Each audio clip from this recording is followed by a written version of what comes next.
أعوذ بالله من الشيطان الرجيم. بسم الله الرحمن الرحيم. الرحمن علم القرآن خلق الإنسان علمه البيان. الشمس والقمر بحسبان والنجم والشجر يسجدان والسماء رفعها ووضع الميزان ألا تطغوا في الميزان وأقيموا الوزن بالقسط ولا تخسروا الميزان. والأرض وضعها للأنام فيها فاكهة والنخل ذات الأكمام والحب ذو العصف والريحان فبأي آلاء ربكما تكذبان. خلق الإنسان من صلصال كالفخار وخلق الجان من مارج من نار فبأي آلاء ربكما تكذبان. رب المشرقين ورب المغربين فبأي آلاء ربكما تكذبان. مرج البحرين يلتقيان بينهما برزق لا يبغيان فبأي آلاء ربكما تكذبان. يخرج منهما اللؤلؤ والمرجان فبأي آلاء ربكما تكذبان. وله الجوار المنشآت في البحر كالأعلام فبأي آلاء ربكما تكذبان. كل من عليها فان ويبقى وجه ربك ذو الجلال والإكرام فبأي آلاء ربكما تكذبان.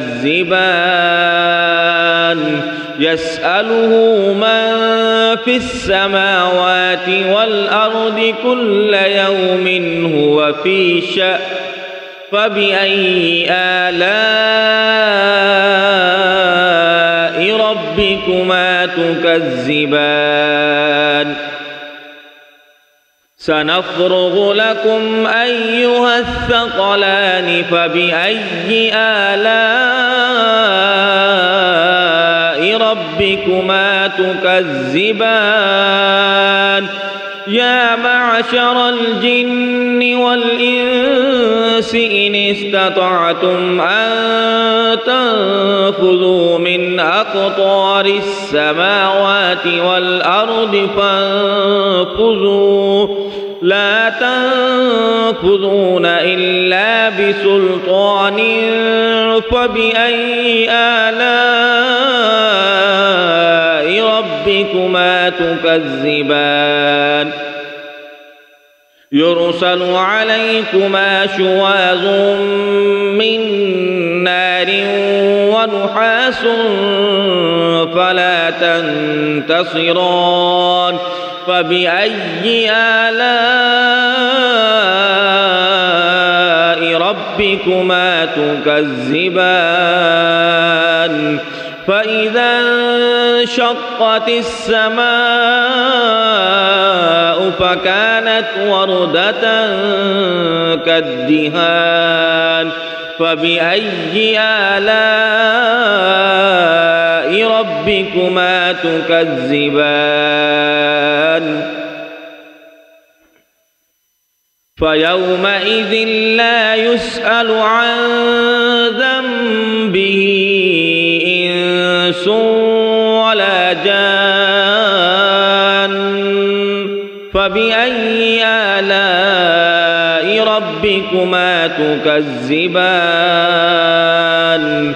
يعرف المجرمون بسيماهم فيؤخذ بالنواصي والأقدام فبأي آلاء ربكما تكذبان هذه جهنم التي يكذب بها المجرمون يطوفون بينها وبين حميم آن فبأي آلاء ربكما تكذبان ولمن خاف مقام ربه جنتان فبأي آلاء ربكما تكذبان ذواتا أفنان فبأي آلاء ربكما تكذبان فيهما عينان تجريان فبأي آلاء ربكما تكذبان فيهما من كل فاكهة زوجان فبأي آلاء ربكما تكذبان متكئين على فرش بطائنها من استبرق وجنى الجنتين دان فبأي آلاء ربكما تكذبان فيهن قاصرات الطرف لم يطمثهن إنس قبلهم ولا جان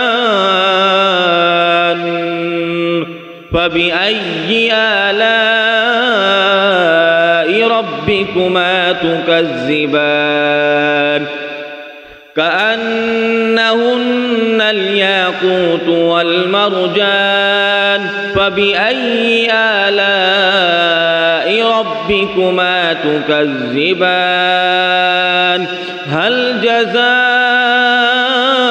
الإحسان إلا الإحسان فبأي آلاء ربكما تكذبان ومن دونهما جنتان فبأي آلاء ربكما تكذبان مدهامتان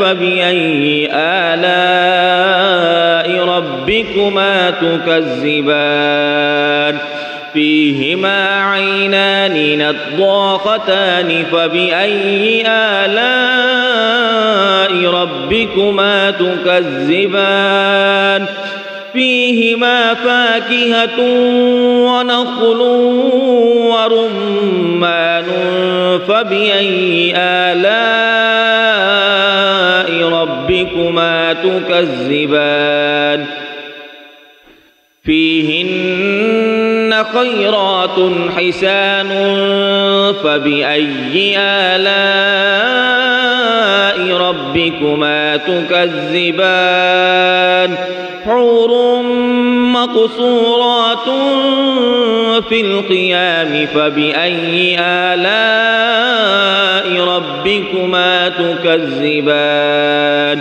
لم يطمثهن إنس قبلهم ولا جان فبأي آلاء ربكما تكذبان متكئين على رفرف خضر وعبقري حسان فبأي آلاء ربكما تكذبان تبارك اسم ربك ذي الجلال والإكرام صدق الله العظيم.